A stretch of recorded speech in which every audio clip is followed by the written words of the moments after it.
Bismillahirrahmanirrahim. Assalamualaikum warahmatullahi wabarakatuh. Teman-teman semua, selamat bertemu kembali di mata kuliah pengantar ilmu pertanian. Materi kita hari ini adalah perlindungan tanaman dalam pertanian. Nah teman-teman, secara pengertian, perlindungan tanaman adalah segala upaya untuk mencegah kerugian pada budidaya tanaman yang disebabkan oleh organisme pengganggu tanaman atau yang biasanya kita singkat dengan OPT.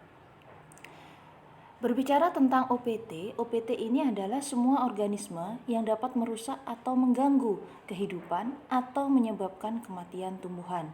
OPT ini terbagi menjadi 3 kelompok, yaitu hama, penyakit, dan gulma. Teman-teman, berbicara tentang salah satu jenis OPT yaitu hama. Hama ini merupakan OPT yang relatif cukup mudah dikenali oleh manusia. Kenapa? Karena memiliki ukuran yang besar sehingga bisa dilihat oleh mata manusia. Akibat serangannya pun bisa kita lihat, termasuk pada kerusakan mekanis. Namun kelemahannya biasanya pada hama ini merupakan salah satu faktor penularan penyakit. Dan penyerangan dari hama ini bisa sampai pada gudang. Organisme pengganggu tanaman yang kedua itu adalah penyakit. Penyakit ini relatif sulit dikendalikan dan kadang-kadang kita katakan tidak bisa disembuhkan. Ukurannya mikroskopis dan hanya bisa kita lihat kalau sudah muncul gejala. Nah, selain dari penyakit itu juga ada patogen. Patogen ini masuk ke dalam tanaman, kemudian merebut nutrisi yang berada pada tanaman tersebut atau yang dihasilkan oleh tanaman tersebut, sehingga tentu saja akan mengganggu metabolisme dan merusak fungsi organ tertentu pada tanaman. Dan ini tentu saja akan merugikan bagi tanaman. Dan yang terakhir adalah gulma. Gulma ini adalah sejenis tumbuhan, karena tidak dibudidayakan manusia maka tidak disebut dengan tanaman. Nah, kalau gulma ini sistemnya adalah persaingan. Nah, namun ada beberapa gulma itu yang merugikan. Kenapa? Karena dia mengeluarkan zat yang bisa menghambat pertumbuhan atau bahkan bisa mematikan. Dan yang lain adalah gulma ini bisa menjadi inang bagi hama atau penyakit. Nah, teman-teman semua, di Indonesia kita selalu mengembangkan tanaman-tanaman, berbagai jenis tanaman, termasuk juga tanaman pangan. Tanaman pangan utama kita adalah tanaman padi. Dan pada tanaman padi juga relatif cukup banyak serangan yang disebabkan oleh hama penyakit yang bisa merugikan pada petani. Termasuk juga pada tanaman pangan yang lain, misalnya pada jagung. Cukup banyak juga serangan-serangan dari organisme pengganggu tanaman yang tentu saja merugikan, menurunkan hasil dan produksi tanaman. Pada tanaman kedelai kita bisa melihat berbagai serangan oleh hama yang mengganggu tanaman, mengganggu pada polong, mengganggu pada daun, dan juga mengganggu pada batang tanaman. Di tanaman hortikultura kita bisa melihat bahwa beberapa tanaman hortikultura juga mengalami gangguan tingkat serangan yang disebabkan oleh virus, yang tentu saja ini cukup menular dan biasanya dikendalikan dengan cara pembasmian atau pemusnahan tanaman supaya tidak mengganggu tanaman lain yang masih sehat. Termasuk pada tanaman pangan penunjang seperti kentang, ini juga biasanya sampai masuk ke gudang. Kemudian pada tanaman tomat dan juga pada tanaman perkebunan yang terlihat indah ini ternyata disebabkan oleh serangan dari hama dan juga penyakit pada tanaman. Pada tanaman teh juga muncul gangguan-gangguan yang disebabkan oleh organisme pengganggu tanaman, termasuk pada tanaman jeruk dan juga tanaman kelapa.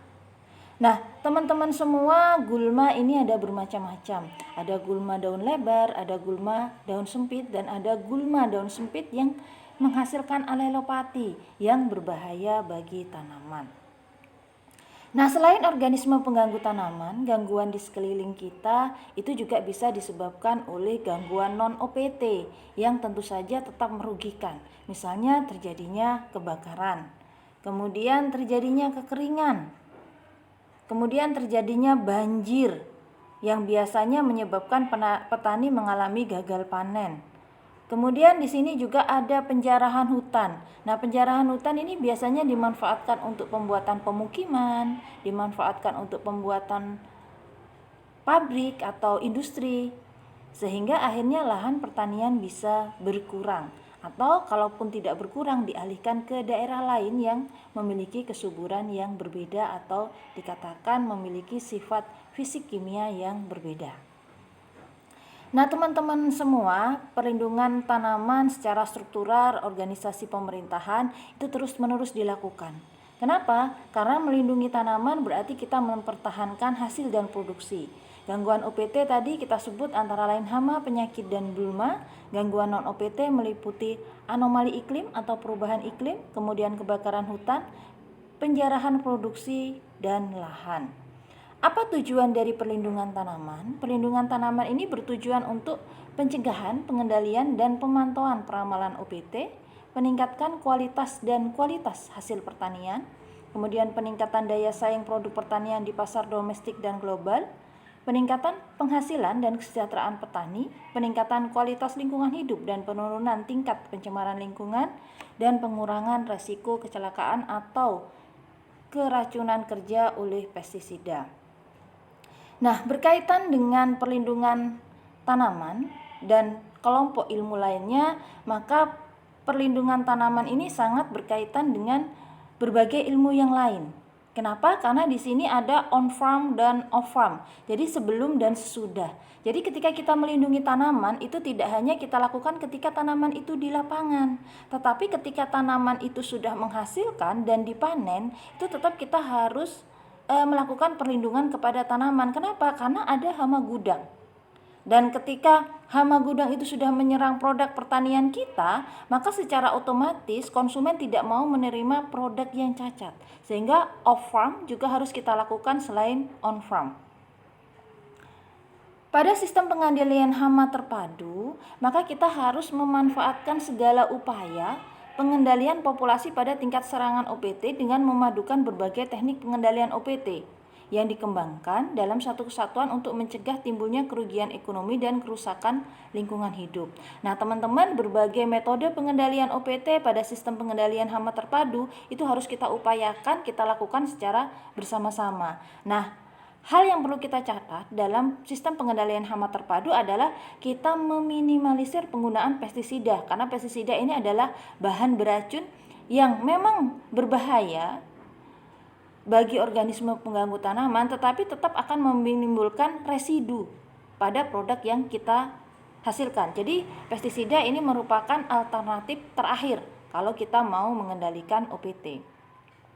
Nah, untuk pengendalian OPT itu diharapkan bersifat dinamis, yaitu secara parsial dan temporer. Jadi sesuai dengan gejala yang dimunculkan atau akibat yang ditimbulkan. Kita tidak boleh menggunakan penggunaan pestisida itu secara terus-menerus, karena akan sangat berbahaya bagi konsumen, yaitu manusia yang akan memakannya.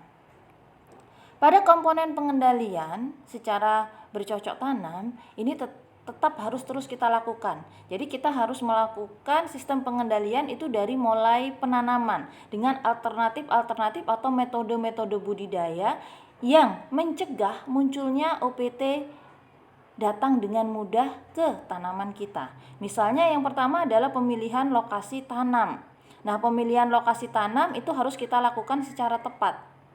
Jadi apakah kita menanam di dataran rendah, di dataran tinggi, di lahan sawah, dan lain sebagainya, itu harus kita upayakan bahwa kita lakukan dan kita memilih lokasi yang tepat, dan usahakan bukan lokasi yang merupakan endemis suatu organisme pengganggu tanaman. Kemudian di waktu penentuan tanam, jadi di penentuan waktu tanam juga harus kita lakukan dengan sangat baik.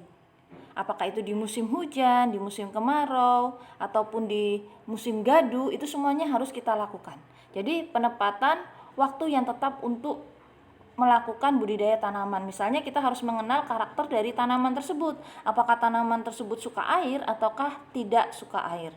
Kemudian berikutnya adalah penentuan pola tanam. Jadi ketika kita menanam, kita harus menetapkan bahwa penanaman itu bisa kita lakukan secara optimal. Kita tergantung pada kondisi lahan, ketersediaan air dan kesesuaian dari tanaman tersebut. Berikutnya adalah pengaturan jarak tanam. Pengaturan jarak tanam ini penting menjadi pertimbangan karena setiap varietas atau setiap jenis tanaman ini memiliki jarak tanam yang berbeda-beda tergantung pada luas tajuk tanaman.